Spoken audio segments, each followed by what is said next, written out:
শিৱসাগৰ এগৰাকী উদ্যোগী মহিলা সুগন্ধি মমবাতি ধূপকাঠি চাবোন আৰু মেটেকাৰে নিৰ্মিত সামগ্ৰী নিজ ঘৰতে তৈয়াৰ কৰি স্বাৱলম্বী হৈ উঠিছে তগৰশীল নামৰ মহিলাগৰাকী।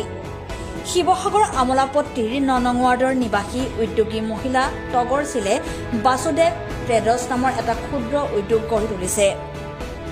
তগৰশীলে বিগত ৯ বছৰ ধৰি এই ধৰণে বিভিন্ন ঘৰুৱা ব্যৱহৃত সামগ্ৰী তৈয়াৰ কৰাত জড়িত হৈ আছে। শিৱসাগৰৰ উদ্যোগী মহিলাগৰাকীয়ে নিজ হাতেৰে তৈয়াৰ কৰা সামগ্ৰীসমূহ বিক্ৰী কৰি প্ৰতিমাহে প্ৰায় ৩০,০০০ টকা উপাৰ্জন কৰিবলৈ সক্ষম হৈছে। তগৰশীলে প্ৰায় ৩,০০০ মহিলাক প্ৰশিক্ষণ দি স্বাৱলম্বী হ'বলৈ বাট মুকলি কৰি দিছে।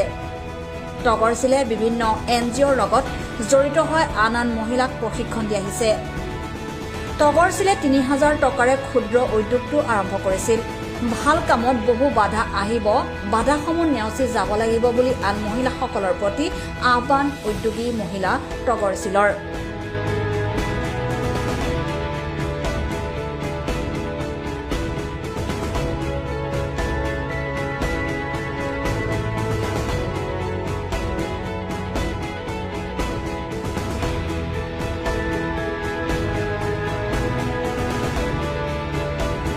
মোৰ নাম তগৰশীল।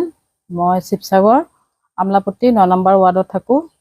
মই ৮ বছৰ ধৰি কিনে মোৰ বাসুদেৱ ট্ৰেড মই নিজে চলাই আছোঁ।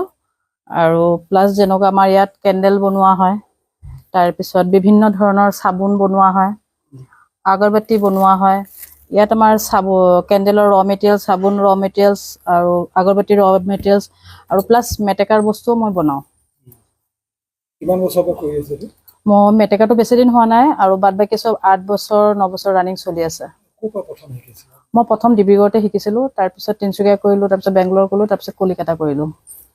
ঘৰত উদ্যোগটো স্থাপনৰ অন্য জেগাত মানে মই RCTত কৰি থাকোঁ।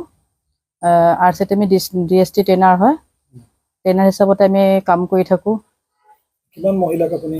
RCTৰ ফালৰ পৰা এতিয়ালৈকে মই 750 কৰিলোঁ কেণ্ডিডেট আৰু 22টা গ্ৰুপ কৰিলোঁ। আৰু এতিয়ালৈকে মোৰ যেনেকৈ NGO বা মোৰ পাৰ্চনেল চব মিলাই কিনে গোটেইখিনি 3,000 চামথিং হ'ব শিকাইছোঁ। প্লাছ 50% স্বাৱলম্বীও হৈছে, ইনকম কৰি কিনে এটা ধুনীয়াকৈ চলি আছে। আৰু সেইটো শুনি কিনে মই অত্যন্ত সুখী যে মই নিজেও চলি আছোঁ, প্লাছ মই শিকোৱা বাইদেউহঁতে ধুনীয়াকৈ কাম কৰি কিনে কিবা এটা কৰি কিনে খাইছে আৰু ঘৰখন ধুনীয়াকৈ চলিছে।